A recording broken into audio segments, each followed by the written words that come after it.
Welcome to Climate Quickies, bite-sized nuggets of climate goodness from our TEDxLondon experts in under 5 minutes.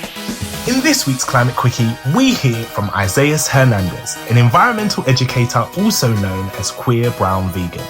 Isaias shares the rich and diverse history of veganism.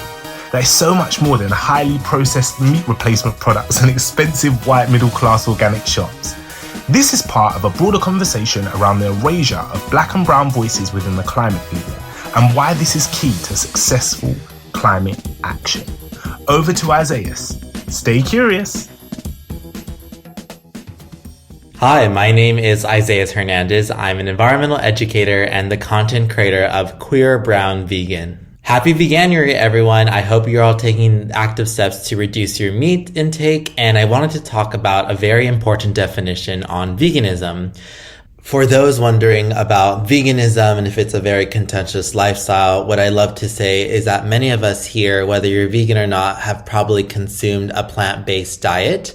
I know for many of us, we don't eat meat every single day. And I know as someone who wasn't vegan almost a few years ago, I know I wouldn't be consuming. So what I would tell people that are very interested in exploring veganism is to start to understand what you're eating on your plate. For a lot of us in the global north countries, we probably get our foods from an industrial food market, whether that's the fruits and vegetables we buy, the grain that we buy, and start to ask yourself, what are ways in which you can creatively redesign your relationship with food?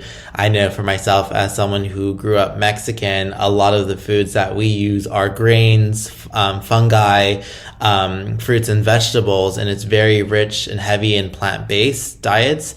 So I recommend people to actually lean into that and start to extend yourself and understanding animal liberation.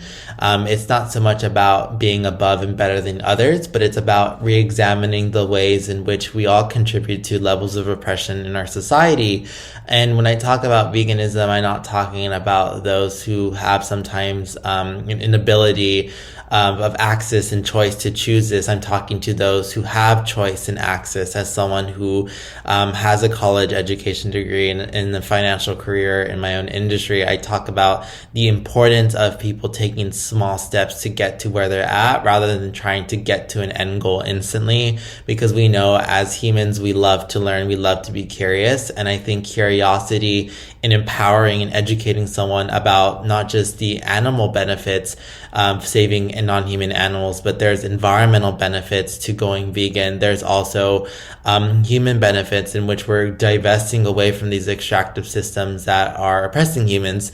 And I think we can make a better world by actually showcasing to future generations that reducing our meat one day at a time is much more powerful from a global level. Veganism is commonly defined as an ethical and philosophical approach that seeks to fight for non-human animal liberation, and vegans abstain from the consumption and the usage of any non-human animal-derived products. I think the main messages around veganism has been talking about the industrialized systems that we live in today, the factory farms, the amount of non-human animals that are tested for our products, for our medicine. These are all really strong cases for veganism to continue to fight against. But white veganism isn't so much about an individual who's white and vegan. It's talking about the fact of failing to understand how white supremacy has really created these hierarchical roles when it comes to humans and non-human animals. I mean that the industrialized systems that we see today are not products of human supremacy. They're products of colonization, because after all, the people that developed and privatize the lands are colonists who argue that privatizing agriculture and making it through an industrial lens would actually be profitable. So we see the devaluing of non-human animals start to increase during the time of colonization, when indigenous communities have always recognized that non-human animals have a very unique and intrinsic relationship to the land, which saw them as sacred. You saw them included in their stories, in the mythologies, and in how they practice their relationships with animals.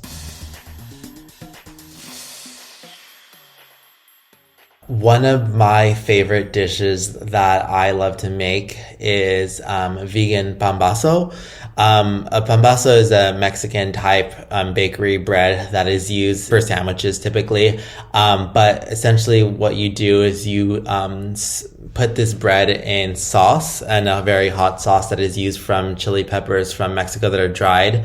You make this sauce, you fill up your your bread with potatoes and soy rizo, and then you add your toppings of lettuce, vegan sour cream, vegan cheese, and you have an avocado if you want. This is probably one of my favorite dishes that I love to eat growing up, and I really recommend people look into vegan Mexican food because it's really delicious and spicy too.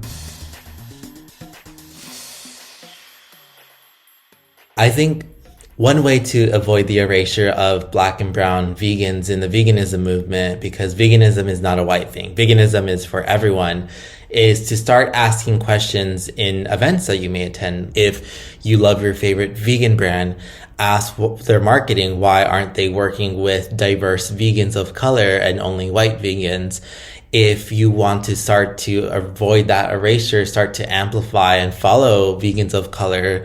So I think there needs to be a lot of allyship and amplification for vegans of color, because we have been doing this work. We may not have the same reach, but we're doing it in different forms that exist. And the more diversity that we have, the more we can disrupt uniformity in our movement. If you want to learn more about veganism, make sure to check out Veganuary this month. You'll find loads of tips and also resources for you to choose some rich plant-based diets in your area. You can find me at Queer Brown Vegan on YouTube, LinkedIn, Instagram, Twitter, and TikTok. Thanks for listening to this quickie. This episode was created by our superstar podcast team at TEDxLondon. Until next time, Stay curious.